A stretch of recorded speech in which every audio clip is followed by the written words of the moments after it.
नमस्कार भक्तांनो. श्री स्वामी समर्थ. ओम नमः शिवाय. भक्तिरस यूट्यूब चॅनलमध्ये आपले मनःपूर्वक स्वागत आहे.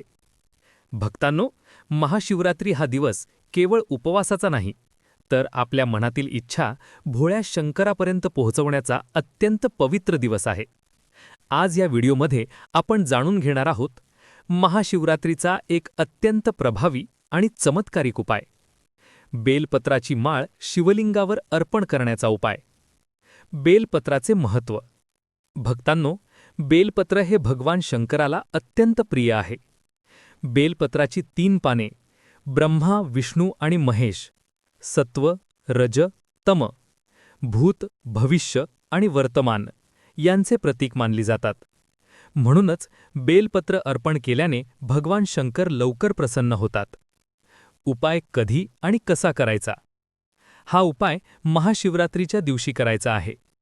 सर्वप्रथम सकाळी लवकर उठून स्नान करा. स्वच्छ, शक्यतो पांढरे किंवा हलक्या रंगाचे कपडे परिधान करा. मन शांत ठेवा आणि शिवनामाचा जप करा. बेलपत्राची माळ कशी तयार करावी?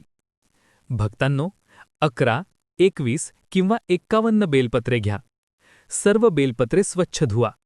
धाग्याने किंवा दोऱ्याने त्यांची माळ तयार करा. आता या माळेतून एक बेलपत्र वेगळे ठेवा. इच्छापूर्तीचा विशेष मंत्र उपाय. आता त्या वेगळ्या ठेवलेल्या बेलपत्रावर लाल किंवा केशरी शाईने आपली एक मनोकामना लिहा. इच्छा लिहिताना मनात फक्त एकच संकल्प ठेवा. इच्छा खरी, शुद्ध आणि कुणाचे वाईट न करणारी असावी. ओम शिवलिंगावर अर्पण विधी. आता शिवलिंगावर प्रथम पाणी किंवा दूध अर्पण करा. नंतर बेलपत्रांची माळ हळूच शिवलिंगावर अर्पण करा. इच्छा लिहिलेले बेलपत्र सर्वात वर ठेवा आणि मग श्रद्धेने म्हणा, ओम नमः शिवाय, किमान 108 वेळा. रात्रीचा विशेष संकल्प.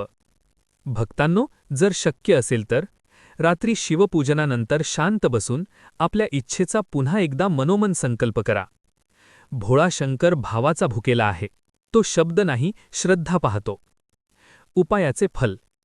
या उपायाने अडकलेली कामे मार्गी लागतात, मनाला शांती मिळते, इच्छापूर्तीचे मार्ग खुलतात आणि शिवकृपा अनुभवायला मिळते.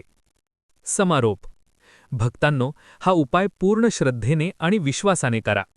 महाशिवरात्रीला केलेला प्रत्येक संकल्प भगवान शंकर नक्की ऐकतात. ओम नमः शिवाय.